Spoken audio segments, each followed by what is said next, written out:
नमस्कार दोस्तों, स्वागत है आपका हमारे चैनल पर। भावनात्मक रूप से कमजोर आदमी का लोग हमेशा फायदा उठाते रहते हैं। हम सब ने अपने आसपास देखा होगा कि जो भी इंसान नरम दिल का होता है, यानी कि भावनात्मक रूप से करुणान होता है, वह अपनी करुणा वश दूसरों की सहायता तो कर देता है, लेकिन बदले में उसे हमेशा धोखा ही मिलता है। तो क्या एक इंसान को भावनात्मक नहीं होना चाहिए? क्या उसे दूसरों पर भरोसा नहीं करना चाहिए? दूसरों की सहायता नहीं करनी चाहिए? क्या करुणावान और संवेदनशील होना कोई गुनाह है, कोई गलती है?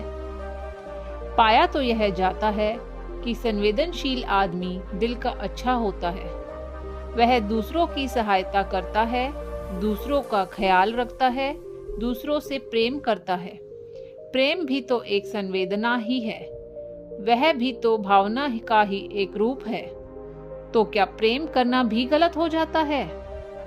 और यह तो आप सबको पता होगा कि प्रेम तो आध्यात्मिक साधना का एक बहुत महत्वपूर्ण कदम है। तो किस प्रकार एक इंसान समाज में संवेदनशील, करुणान और दयालु यानी कि एक अच्छा आदमी बनकर रह सकता है, ताकि लोग उसका फायदा भी ना उठा पाएं और वह अपने मन की अच्छाई, अपनी मन की कोमलता और करुणा सब कुछ बरकरार भी रख सके।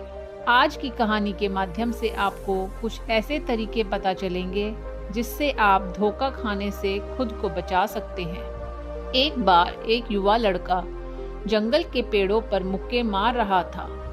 वह बड़े जोर जोर से मुक्का मार रहा था। वह अपने मन का गुस्सा निकालने की कोशिश कर रहा था। शायद उसको किसी ने धोखा दिया था या उसके साथ कुछ बहुत बुरा हुआ था, जिससे वह बहुत परेशान था। उसे कहीं भी शांति नहीं मिल रही थी। वह लगातार उस पेड़ पर मुक्के मार रहा था, जिससे उसकी उंगलियां लहूलुहान हो चुकी थी। उसी जंगल में एक शीतल पानी का झरना था। वहां पर एक भिक्षु रोज संध्या समय स्नान करने आया करते थे। यह उनका नित्य का नियम था। आज जब वह भिक्षु इस रास्ते से स्नान करने के लिए उस जंगल में आए, तो उसने उस लड़के की हालत देखी। वह जोर जोर से चीख रहा था, रो रहा था और लगातार मुक्के मारे जा रहा था। उस लड़के के आसपास भी कोई मौजूद नहीं था। इससे उस भिक्षु को उस युवक की चिंता होने लगी। उसने सोचा कि कहीं मैं इससे ऐसे ही छोड़ दूं और कहीं यह आत्महत्या कर ले। ऐसे विचार आने के बाद भी भिक्षु ने कुछ नहीं बोला और वह लगातार उस युवक की तरफ देखे जा रहा था। भिक्षुक एकदम चुपचाप खड़ा हुआ था। उसने उस युवक से कुछ भी नहीं बोला, कुछ भी नहीं कहा। बस वह उसको लगातार देखता रहा। कुछ देर तक तो उस युवक ने उस भिक्षु को नजरअंदाज किया, लेकिन कुछ देर बाद उसे अजीब सा लगने लगा। उसने सोचा कि ना तो यह मुझे रोक रहा है और न ही कुछ कह रहा है, यह तो बस देखे ही जा रहा है। इसका क्या मतलब है? बड़ा अजीब आदमी है। ऐसे ही विचार उस लड़के के मन में उठने लगे थे। जब कुछ देर बाद भी वह भिक्षुक कुछ नहीं बोला, तो लड़के ने अचानक से उससे पूछा कि महाशय, आप अपने रास्ते क्यों नहीं चले जाते? आपको क्या मतलब? आप खड़े हुए मुझे देख क्यों रहे हैं? भिक्षु ने बड़े शांत स्वर से कहा, मैं तुम्हें रोक नहीं रहा हूँ, तुमसे कुछ कह नहीं रहा हूँ। तुम मुझसे परेशानी महसूस कर रहे हो। मेरी ही तरह यह पेड़ पौधे, यह पक्षी, यह सब तो तुम्हें देख ही रहे हैं। जब इनसे तुम्हें कोई परेशानी नहीं है, तो मुझसे क्या परेशानी है? यह सुनकर वह लड़का जोर से चीख कर बोला, मुझे सबसे परेशानी है। मैं सबसे नफरत करता हूँ। यहाँ सब धोखेबाज, गद्दार होते हैं। कोई किसी का नहीं होता इस दुनिया में। और इस तरह बोलते बोलते वह फूट फूट कर रोने लगा। वह रोए जा रहा था और भिक्षुक उसे देखे जा रहा था। उसने उसे चुप करने की कोशिश भी नहीं की।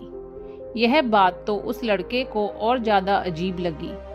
अब रोना छोड़कर उस लड़के ने सीधे खड़े होकर उस भिक्षु से कहा, बड़े अजीब आदमी हो आप। आपके सामने कोई इंसान रो रहा है, दुखी है, परेशान है और आप उसे चुप भी नहीं कर सकते हैं।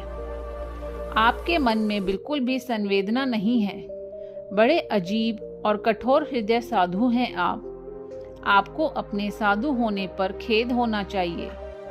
जब युवक की सारी भड़ास निकल चुकी थी, तब भिक्षु ने बड़े ही शांत स्वर में कहा, आज मैं तुम्हें कंधा दे सकता हूँ, तुम्हारे आंसू पूछ सकता हूँ, लेकिन इससे तुम्हारी समस्या का समाधान नहीं होगा। कुछ देर के लिए तुम्हारा मन बहल जाएगा बस। उसके बाद वही जिंदगी, वही लोग जो तुम्हें आज कंधा देने के लिए भी तुम्हारे पास नहीं है। फिर से तुम उसी जिंदगी में लौट जाओगे। कोई तुम्हें धोखा देगा, कोई तुम्हारा फायदा उठाएगा और तुम अपने मन को ऐसे ही तकलीफ पहुंचाते रहोगे। तो आंसू पोंछने की बजाय तुम्हें मुझसे कुछ ज्ञान की बातें लेनी चाहिए, जिससे तुम्हें जीवन में कोई भी धोखा ना दे सके, तुम्हारी अच्छाई का कोई भी फायदा ना उठा सके। याद रखना, आंसू पोंछने वाले तो तुम्हें बहुत मिल जाएंगे, लेकिन ज्ञान और सही समझ देने वाला कभी कभी ही कोई इंसान मिलता है। भिक्षु ने उसे बताया कि मैं पास ही के झरने पर स्नान करने के लिए जा रहा हूँ। बड़ा ही शीतल पानी है वहाँ का। अगर तुम चाहो तो तुम भी मेरे साथ चल सकते हो। यहाँ पर अकेले परेशान होने से अच्छा है कि तुम झरने के शीतल पानी में स्नान करो, जिससे तुम्हारा दिमाग, तुम्हारा मन मस्तिष्क और तुम्हारा शरीर सब कुछ पवित्र हो जाए। यह सुनकर वह लड़का उस भिक्षु के पीछे पीछे चला गया। जंगल के बीचों बीच रास्ता झरने की तरफ जाता था। जंगल में सन्नाटा छाया हुआ था। उनके पैरों तले सूखे पत्तों की चरमराहट की आवाज पूरे जंगल में गूंज रही थी। आज पूर्णिमा की रात थी और आसमान में चांद अपनी उजली रोशनी उस जंगल में फेंक रहा था। उस रोशनी में दोनों झरने की तरफ बढ़ते चले जा रहे थे। रास्ते में चलते चलते उस युवक ने उस भिक्षु से कहा, महात्मा, आपकी जिंदगी मस्त है। आपको किसी चीज की कोई परेशानी नहीं। आपको पता है कि दुनिया में कैसे कैसे लोग बसते हैं, कितने धोखेबाज, कितने मक्कार, और सबसे बड़ी बात, अपने लोग ही धोखा देते हैं, जिनसे हम प्रेम करते हैं, जिनको अपना मानते हैं। जब उन्हीं से धोखा मिलता है तो कैसा महसूस होता है, यह आप जानते हैं। कभी कभी तो लगता है कि भोले और दयालु लोगों के लिए यह दुनिया नहीं बनी है। यह धोखेबाजों के लिए है, मक्कारों के लिए है। वही यहाँ पर फलते फूलते हैं और वही आनंद से जीते हैं। और हमारे जैसे लोग जो दूसरों की सहायता करते हैं, दूसरों को अपना मानते हैं, वह हमेशा जीवन भर दुख में रहते हैं। यही जीवन की सत्यता है और यही संसार है, जिसमें हमें रोज घुट घुट कर मरना पड़ता है। आपने सही किया, ऐसी जिंदगी को त्याग दिया, पीछे छोड़ दिया। अब बस अपने में मस्त, किसी से कोई परेशानी नहीं, किसी की कोई चिंता नहीं। मैं भी सोचता हूँ कि मैं भी संन्यास ले लूं, छोड़ दूं इस दुनिया को। यह सुनकर उस भिक्षु ने कहा, तुम्हें क्या लगता है सन्यासी जीवन बहुत आसान होता है? भिक्षु ने बड़े शांत स्वर में कहा, तुम्हें 2 वक्त की रोटी तो शांति से मिल जाती है, हमें तो कभी कभी वह भी नसीब नहीं होती। अगर भिक्षा मिल जाती है तो हम खा लेते हैं, वरना हमें भूखे ही सोना पड़ता है। यही सन्यासी जीवन है। हमें हमेशा नीचे सोना पड़ता है, सिर्फ एक लंगोट में रहना पड़ता है, चाहे कैसा भी मौसम क्यों ना हो। तो यह सब तुम्हें आसान लगता है तो तुम भी सन्यासी बन जाओ। युवक ने कहा, आप कहते तो ठीक ही है। संघर्ष तो दोनों तरफ है, सांसारिक जीवन में भी और सन्यासी जीवन में भी। वैसे सांसारिक जीवन भी अच्छा है, लेकिन तब तक जब तक घर परिवार में सुख शांति बनी रहे, हमें धोखा ना मिले, हमारे लोग हमारा फायदा ना उठाएं, हमसे झूठ ना बोलें, हमें धोखा न दे, तब तो जीने का आनंद होता है, वरना तो जीवन नर्क हो जाता है। भिक्षु ने कहा, देखो, संन्यास अपने मन से लिया जाता है। जब हमारा मन कहता है कि हमें संन्यास के मार्ग पर सफलता हासिल करनी है, आगे बढ़ना है, तो हमें अपने जीवन को सही तरीके से जीना होगा। सन्यासी जीवन वही सफल होता है जो सच्चे मन से अपनाया जाता है। अगर आप घर की परेशानियों या दूसरों की वजह से सन्यासी बनना चाहते हैं, तो आपका सन्यासी जीवन भी कभी सफल नहीं होगा। इसके बजाय सांसारिक जीवन में कुछ तरीके और नियम अपनाकर दूसरों से धोखा खाने से बच सकते हैं। ध्यान दें, धोखा उन्हें ही मिलता है जो भावनात्मक रूप से कमजोर होते हैं, जिनका दिल जल्दी पिघल जाता है। ऐसे लोग जो दूसरों को दुख में नहीं देख पाते, उनके साथ धोखे होने की संभावना ज्यादा होती है, क्योंकि कोई भी व्यक्ति अपनी परेशानी बताकर, दुख में बताकर आपका फायदा उठा सकता है। हो सकता है वह झूठ बोल रहा हो, दुखी होने का अभिनय कर रहा हो, लेकिन आपको तो सच ही लगेगा और बाद में आपको पता चलता है कि आपके साथ धोखा हुआ है। इससे आपका मन टूट जाता है। इसलिए सबसे पहले यह सुनिश्चित करें कि किसी भी व्यक्ति को यह एहसास न हो कि आप भावनात्मक रूप से कमजोर हैं। अंदर से आप संवेदनशील हो सकते हैं, लेकिन किसी को यह मत दिखाओ, ऊपर से कठोर बने रहो। लोगों को लगेगा कि आप कठोर हैं, नहीं पिघलेंगे तो झूठे लोग आपके पास नहीं आएंगे। दूसरी बात यह समझने की है कि हम बहुत जल्दी दूसरों पर विश्वास कर लेते हैं।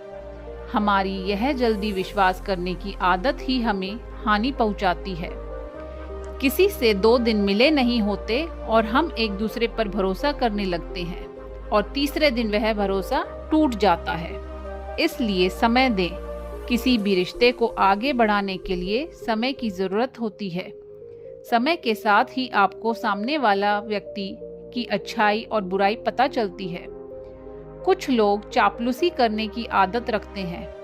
आपके सामने आपकी बड़ाई करेंगे, आपके बारे में अच्छा अच्छा बोलेंगे और आपको लगेगा कि वे कितने अच्छे हैं, लेकिन उनकी वह चापलूसी एक जाल होती है। इसलिए दिखावा मत करो, वरना आप आकर्षण का केंद्र बन जाते हो और लोग आपका फायदा उठाने की कोशिश करेंगे। भिक्षुक ने आगे समझाते हुए कहा कि अगर आप किसी की सहायता कर रहे हो, चाहे धन से, शारीरिक रूप से या किसी और रूप में, तो सुनिश्चित करें कि सामने वाला व्यक्ति भविष्य में आपकी सहायता करने योग्य है या नहीं। अगर किसी को पैसा उधार दे रहे हो तो यह सुनिश्चित करें कि उसके पास आपको वापस करने का साधन है या नहीं। अगर नहीं करेगा तो आपको तकलीफ होगी। उन्होंने झरने की ठंडी ठंडी हवा के बीच यह भी कहा कि शुरुआत में लोगों को नज़रअंदाज करना सीखो। जब आप किसी को शुरुआत में नज़रअंदाज करते हो तो वे लोग जो किसी लालच की वजह से आपके पास आ रहे थे, खुद ही दूर चले जाएंगे। आखिर में भिक्षु ने सबसे महत्वपूर्ण बातें बताते हुए कहा कि सब कुछ होने के बाद भी धोखा मिल सकता है, लेकिन अगर आप अपने आँख, कान और दिमाग खुले रखोगे, होश में रहोगे, ध्यान करोगे, तो आप इंसान की आंखें देखकर ही समझ सकते हो कि उससे आपसे क्या चाहिए। लोगों की आंखों में, उनकी वाणी में, उनके स्वभाव में सब कुछ दिखाई देता है। बस हमें अपनी आंखें खुली रखनी है। इस तरह की बातें करते हुए भिक्षु और वह लड़का दोनों जंगल से बाहर आ गए और अपने अपने घर चले गए। तो दोस्तों, कैसी लगी यह कहानी? हमें कमेंट सेक्शन में ज़रूर बताएं। अगर आपका कोई सवाल हो तो वह भी आप कमेंट्स में लिखकर बता सकते हैं। तो मिलते हैं किसी अगली कहानी में। तब तक के लिए अपना ख्याल रखें। धन्यवाद।